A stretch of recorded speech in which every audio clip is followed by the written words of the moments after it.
تتقطع وسيوفنا من نبضهم تتقطع جاهد بنفسك. الحمد لله ثم الحمد لله.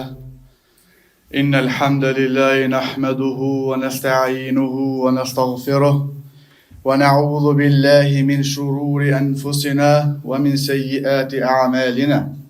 من يهده الله فلا مضل له ومن يضلله فلن تجد له وليا مرشدا. أشهد أن لا إله إلا الله وحده لا شريك له وأشهد أن محمدا عبده ورسوله. يا أيها الذين آمنوا اتقوا الله حق تقاته ولا تموتن إلا وأنتم مسلمون. يا أيها الناس اتقوا ربكم الذي خلقكم من نفس واحدة وخلق منها زوجها وبث منهما رجالا كثيرا ونساء واتقوا الله الذي تساءلون به والأرحام إن الله كان عليكم رقيبا. يا أيها الذين آمنوا اتقوا الله وقولوا قولا سديدا يصلح لكم أعمالكم ويغفر لكم ذنوبكم ومن يطع الله ورسوله فقد فاز فوزا عظيما. فإن أصدق الحديث كتاب الله وخير الهدي هدي محمد صلى الله عليه وسلم وشر الأمور محدثاتها وكل محدثة بدع وكل بدعة ضلالة وكل ضلالة في النار. أما بعد. Falëndërimi dhe lavdërimi i takon vetëm Allahu subhanahu wa ta'ala. Ato e falëndërojmë dhe vetëm prej tij ndihmë dhe falje kërkojmë.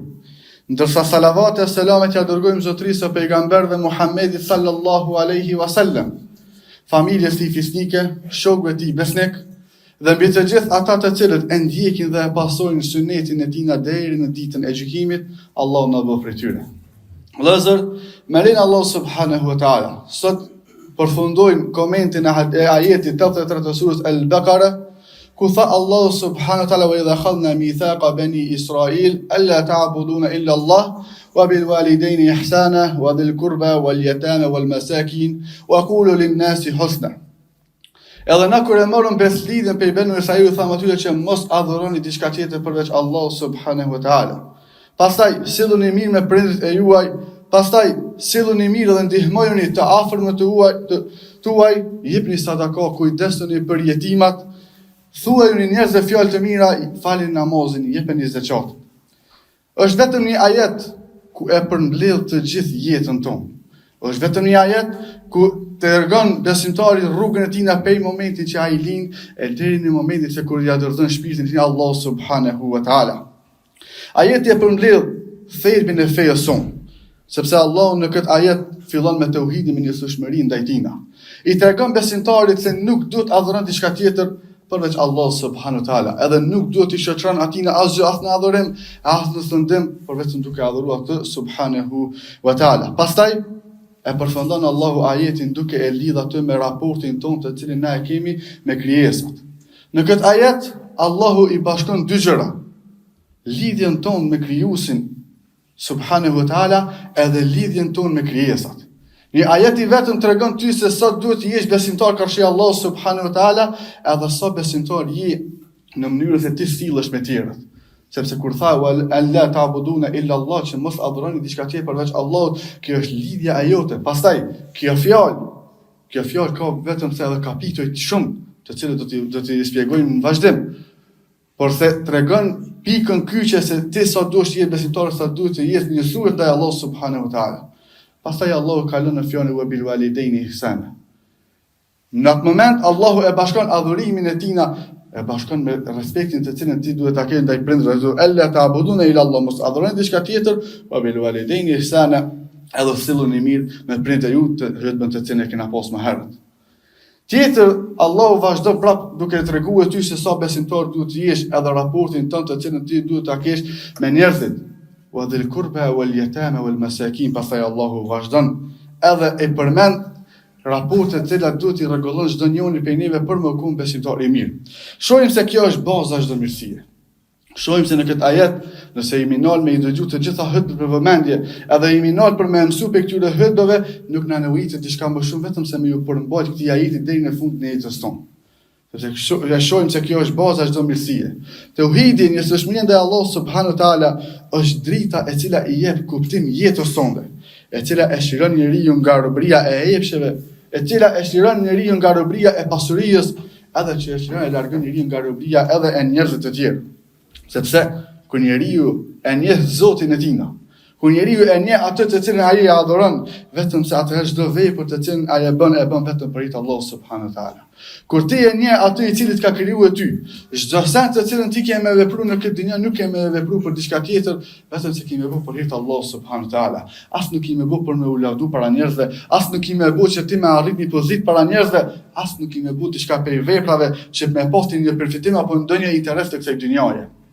Sepse kur ti e din se Zoti i joti, krijuesi i jot është vetëm Allah subhanahu wa taala, ti e ke të ditë se çdo gjë që të bën ti pejt mira në këtë dynjë, vetëm se Allah subhanahu wa taala e din atë.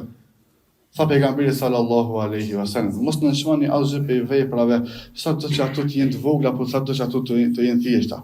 Sepse ti nuk e din se cila vepër e vogël edhe e mirë bëhet shkak që ti me hinë në xhenetin e Allah subhanahu wa taala. Porse nuk duhet edhe kundërta që mos më nënshmu asgjë as për gjunave, për mëkateve, se cilat i bojnë në fejnë Allah subhanahu wa taala. Sepse ti nuk e din se cili mëkat, sa do i vogël jetaj, sa do i thjeshtë jetaj, bëhet shkak që ti me hinë në xhenetin Allah na ruaj për tij. Pastaj thot Allah subhanahu se tauhidi është themeli i kësaj feje, dije se bamirësia të cilën ti e ke ndaj tjerëve është edhe fryti i saj. Nëse njësojshmëria ndaj Allahut subhanahu wa taala, nëse adhurimi vetëm i Allahut subhanahu wa taala është baza e kësaj feje, dije se ajo se çka ndërtohet mbi këtë bazë është bamirësia dhe raporti të cilin ti e ke me krijesat e tjera. Thot Allah subhanahu wa taala wa bil walidayni ihsana, silluni mirë me prindërit tuaj. Pastaj thot në ajetin tjetër wa qada rabbuka alla ta'budu illa iyyah wa bil walidayni ihsana, dhe Allah subhanahu wa taala ka caktuar se mos me adhuru askën tjetër përveç tina, po edhe me prindët tu ti me usillën mirë. Pastaj Allahu vazhdon edhe e tregon se tauhidi pa mirësinë e prindërve nuk është i plot. Nuk mund është të jesh muwahhid i mirë. Nuk mund është të jesh njësues i mirë Allah subhanahu wa taala nëse raportin me njerëzit karshiteje nuk e ke në rregull. Sot do të jesh besimtar i mirë nëse prindjet ankohet për ty. Sot do të jesh besimtar i mirë nëse fshinji jot ankohet për ty. Sot do të jesh besimtar i mirë nëse vjen dikush edhe kërkon një nevojë edhe ti ke mundësi që më akry atë nevojë tina edhe nuk ja kryen. A ti je besimtar i mirë? A ti ke më i fol njerëzve për besim? A ti ke më i fol njerëzve që më paraqit Islamin atyre? Për më konë më vahed i mirë, për më konë njësues i mirë ndaj Allah subhanahu wa taala, duhet edhe me pasu sunetin e pejgamberit sallallahu alaihi wasallam, ku tha Allah se wa ma arsalnaka illa rahmatan lil alamin. Edhe na nuk e kena dërguar pejgamberin sallallahu alaihi wasallam për asgjë tjetër, vetëm se mëshirë për këtë botrat. Mëshirë për këtë botrat. Nëse ti e pason sunetin e tij, padyshim se edhe ti ke më konën vazhdim jasë e mëshire për të gjithë njerëzit në këtë botë. Thot Allah subhanahu wa taala, duke e treguar hadith pejgamberit sallallahu alaihi wasallam, man kana yu'minu billahi wal yawmil akhir falyasil rahimahu. Kush është prej atyre i cili e adhuron Allahun subhanahu wa taala, e ka besuar Allahun subhanahu wa taala, edhe e ka besuar ditën e fundit, ditën se na kena me dalë para Allahut, vetëm se le të mban lidhjet farefisnore. Le të mban lidhjet me të afërmit e tina, le të mban lidhjet me familjen e tina. Kjo është ndoshta prej fatkeqësisë, prej musibetit më të madh e cila ekziston në kohën tonë sot. Shumë pak njerëz shkojnë te familjarët e tyre në vizita. Shumë pak njerëz i mojnë lidhje me farefisnin e tyre. Shumë njerëz i ninen ato thonë se këty në herë ka pas lezet, ma herë u kun knatësi. Nashta kena pas pak, a mojna kon të ketë, kena mojt lidhje me ketë. E njëjta është edhe sot. Nuk ka ndryshu koha, po kena ndryshu na. Koha është e njëjta. Koha është e njëjta. Dimër që u kon atëherë, dimër është edhe tash. Verë që u kon atëherë, verë është edhe tash. Ora që u kon atëherë, ora është edhe tash. Po kena ndryshu na në vetat tona. I kena bu do shtëpia pak më të mira, i kena bu do shtëpia pak më të mira, edhe nuk po dona se kush do me i shkelç ato. Nuk po dona se kënd do tash na me shtije mbrana. Luksi i dynjajës, dynjaja e tepërt, dhonja e shumë mas dynjajës na ka bëu që sot na mos ne i vizitu, mos ne i moq të lidhet me të afërmit e tonë. Dërsa po thot pejgamberi sallallahu alaihi wasallam, kush është prej atyre që e beson Allahun, edhe e beson ditën e fundit se një ditë kena me dal para Allah subhanahu wa taala, falyasil rahimahu, le të mban lidhjet farefisnore. Në një hadith tjetër thot pejgamberi sallallahu alaihi wasallam, nuk ka merrni erën e xhenetit kpuci I thanë sahabë, e kush është këpucë i dërguari i Allahut? Tha, këpucë është ai i cili i këput lidhet farefisnore. Këpucë është ai i cili nuk i mban lidhet me familjen e vet. Vëllezër, nëse e duam që Allah subhanahu wa taala me na hap neve dyrt e rrezikut, nëse duam që Allah subhanahu wa taala me na shtu neve bereqetin në jetë, e nëse dojna që na me pasën të mira në këtë jetë, atëherë duhet me i marrë lidhje me çta afërmit e tonë, me i vizitu ata, me i ndihmu ata kur kanë nevojë, edhe me i fal ata. Lidhja me familjen të cilën ti e ke është shkak që Allah subhanahu wa taala me ta shtu rrezikin tonë. Sepse tha pejgamberi sallallahu alaihi wasallam, men ahaba an yubsata lahu fi rizqi, kush dëshiron që Allahu më jashtëgjenu atina dyrt e rrezikut, wa yusa lahu fi atharihi, edhe ti shtohet atina jeta, Allah me ta zgjat ty jetën, falyasil rahimahu, le ti mban lidhjet me fisin e tina. Ki diçka ndonjë veçorësi në jetën tënde, vazhdo dhe shko te familjarët e tu, mbaj lidhjen me ta, hapja derën atyre, por se edhe thirrje edhe në shtëpinë tënde. Te çështja që ku e përmend pejgamberi sallallahu alaihi wasallam, edhe kush don që Allahu më jashtu atina jetën, nuk është se ti me jetu e gat, por se shtimi i jetës e ka dhe kuptimin tjetër që me jetu e në rahati, me jetu e pas prova, me jetu e pa bela. Se nëse njëri ka mërzi dhe smundje ndryshme, sa do gat me jetu e nuk i bën dobi atina. Por se nëse njëri jeton me një rahati, pa ndonjë mërzi, pa ndonjë sprovë, edhe me pas jetë shkurt vetëm sa ajo është i kënaqur për asajna. Sepse thot pejgamberi, thot Allah subhanahu wa taala në Kur'an, wal yatama wal masakin. Masi që ti jesh për atyre të cilët i mban lidhjet me fisin ton, atëherë kujdesu për jetimin, edhe çdo herë kry nevojat atyre të cilët janë nevojtar, atyre miskinave, të cilët kanë nevojë edhe ti mundesh me ia kryer atyre. Feja jon, dini islam, feja islame, falënderojmë Allahun subhanahu wa taala që na ka bërë pjesëtar të kësaj feje, është feja e mëshirës. Është feja e cila që çdo herë ti na mëson që më konë pranë tjetrit. Është feja e cila na mëson që çdo herë më konë ndihmën e tjetrit, edhe mos më kshysh çdo sa që e bëjna me bëu veç për veten tonë. Mos më kshysh se çdo sa që e bëjna me mbledh edhe me grumbullu veç për veten tonë. Islami nuk e lë vetëm një asnjëherë. Feja islame, suneti pejgamberit sallallahu alaihi wasallam nuk e lën robin asnjëherë të vetëm. Nuk e lën ato asnjëherë jetim edhe nëse të vdesin këtë. Nuk lën asnjëherë vetëm edhe nëse këtë njerëzit ta kthejnë ty në shpinën. Nuk lën asnjëherë të varfër edhe nëse nuk i e diçka në dorën tënde, sepse e din se ai i cili të ka sprovuar me këtë është Allahu subhanahu wa taala. Kur e ki Allahun i ki e krejt. Kur je me Allahun je me krejt. Po kur nuk e ki Allahun edhe këtë mi pas nga veti nuk e ki kërkan. Kur nuk je me Allahun edhe krejt më kun me ty prap je i vetëm. Ne lutim Allahun subhanahu wa taala që me kon çdo herë në fen Allah subhanahu wa taala në sunet pejgamberit sallallahu alaihi wasallam. Rëndësia të cilën Allahu ja jep këtij ajeti është wal yatim wal yatama, po të dhe më kujdes për jetimat. Pejgamberi sallallahu alaihi wasallam tha, ana wa kafilul yatim fil janna ka hatain. Unë edhe ai kujdestari, edhe ai i cili kujdeset për jetimin në xhennet kena më kon si këta dy gishta. Edhe i bën bashkë, do thot bashkë. Nëse i e din që dikush për njerëzit të cilën ti e ki tafët edhe ose e ki në lagjën tonë ose e ki në vendin se ti ku jeton, është jetim, nuk e ka njonin për i prindve, edhe vazhdon të kujdesesh për to.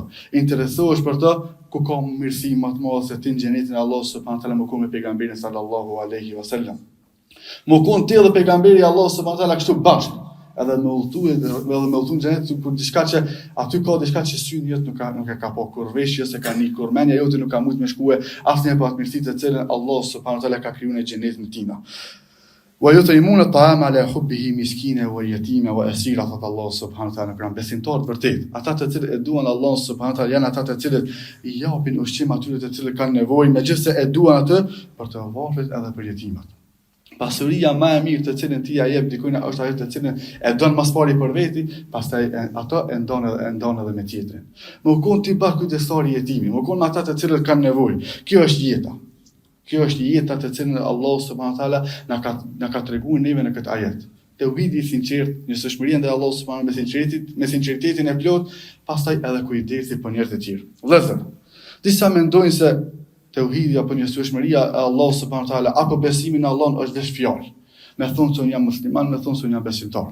Por se duhet ta dish një gjë, se besimi në Allahun subhanahu wa taala përveç se është fjalë, është edhe besim me zemër, është shqiptim me gojë, edhe bërja me vepra. Bërja me vepra, të cilën e kena përmendur në hutbën e parë atëherë, ka qenë falja namazit e dhënia e zakata, xhirimi i Ramazanit, por se përveç kësaj, për më kon tauhidi sinqert, për më kon tauhidi i plot, është edhe raporti jo sa e ke jeti me njerëzit. Sot i je njerëz, sot i je i mëshiruar me tjerët. Ai i cili i mëshiron njerëzit tokë dije se Allah subhanahu wa taala ka mëshiruar ata. Ai cili vazhdon më koni i mirë me njerëz të tjerë se Allah subhanahu ka më të bëu ty për atyre të cilët e dojnë Allahun, e dojnë Allahun e dojnë sunetin e tij sallallahu alaihi wasallam. Kur njeriu e din se nuk ka furnizuar tjetër përveç Allahut subhanahu wa taala, ai nuk i friksohet asnjë pasojës. Sepse shejtani në momentin që ti don me dhon diçka prej sadakas, edhe në momentin që ti dëshiron me ndihmu dikujt nga njerëz të cilët kanë nevojë, ka më ardh edhe me ti kujtue krejt hallet që ka gjin jetën tënde. Hala se ke ndriç këto, hala se ke marrë shtëpinë, hala se blejtë këto, çire këtu tu ka prish kjo, ti kujton krejt asenet e mëdha që ti hala si ke plotue veç për mos me dhon ti diçka në rrugën e Allahut subhanahu wa taala. Por se tha pejgamberi sallallahu alaihi wasallam, ai i cili jep ndon diçka për pasurisë tina, për ata të cilët kanë nevojë në fenë Allahut subhanahu wa taala, se Allahu ja shumëfishon tina. Ja shumëfishon tina, mos mendo asnjëherë që sadaka të cilën ti e jep ka me ta paksu pasurinë. Por se sadaka të cilën ti e jep vetëm se është ajo e cila e shumon pasurinë, sikur ata të cilët mirën me pemë që kur i shurtojnë pemë, moment që ti e shurton një pemë, ti ndoshta e zvoglen ato, por se vitin tjetër ajo ka me dhënë frute edhe më të mëdha edhe më shumë se sa që ke pasur vitin e kaluar. Kjo është e njëjta me sadakon të cilën na japin në fenë Allah subhanahu wa taala. Thot Allahu në Kur'an kur i përshkruan besimtarët e sinqert, inna ma nut'imukum liwajhi llahi la nuridu minkum jazaa'a wala shukura. E ne kur i ushqejmë ata për hir të Allahut subhanahu wa taala, nuk duam për juve as problem as falënderim. Kur ti jep diçka në fenë Allahut subhanahu wa taala, mos pret që ti me të shpërblyej ose me të falëndruaj, por se prit të shpërblyer me falënderim veç për Allahut subhanahu wa taala. Edhe në fund të ajetit, në fund të ajetit Allahu thot: "Thumma tawallaytum ila qalilan minkum wa antum muridun", por ju përveç pak vetash u larguat edhe nuk ju përmbajtët. Allahu për e nis ajetin po thot, po ti tregon gjërat të cilat ti kemi vepruar gjatë jetës tonë. Alla ta'budun ila Allah, mos më adhuroni diçka tjetër përveç Allahut, më usill mirë me prindin, më usill mirë me të afërmit e tuaj, më u kujdes për jetimat, më u kujdes për miskinat, më ju thon njerëzve fjalë të mira, wa qulun linas, më thon njerëzve fjalë të mira, me fal namazin, me dhon zakatin, pastaj nëse i vepron këtu, ki më kupri banorët e xhenetit. Thumma tawallaytum ila qalilan minkum wa antum muridun. Por se ju jeni pak njerëz të cilët i përmbaheni këtyre gjërave edhe jeni për atyre të cilët largoheni prej kësaj. Është shumë e lehtë me i shpjeguar këto gjëra, është shumë e lehtë me i përmend këto gjëra me një hutbë, është shumë e lehtë që me treguar veprat të cilat janë të mira për me shkuar në xhenet, por se ajo se çka na duhet neve përveç ajo të cilën e shpjegojna, është edhe me bën veprat tona. Me adhuru përveç Allahut subhanahu wa taala, mos me adhuru diçka tjetër përveç Allahut, pastaj edhe raporti me njerëz të tjerë me pasën në mënyrën dur, ashtu si është i kënaqur Allahu subhanahu me neve. Të mos e kufizojmë fenë tonë vetëm me fjalë. Nuk duhet askush prej neve që fejen të cilën e ka zbritur Allahu tek ne te pejgamberi i tij sallallahu alaihi wasallam me kufizuar me teori, me fjalë shumëta, me transmetime shumëta, por se ajo feja më mirë shpjegohet kur ti përveç se e shpjegon me fjalë vazhdon edhe vepron atë me vepër.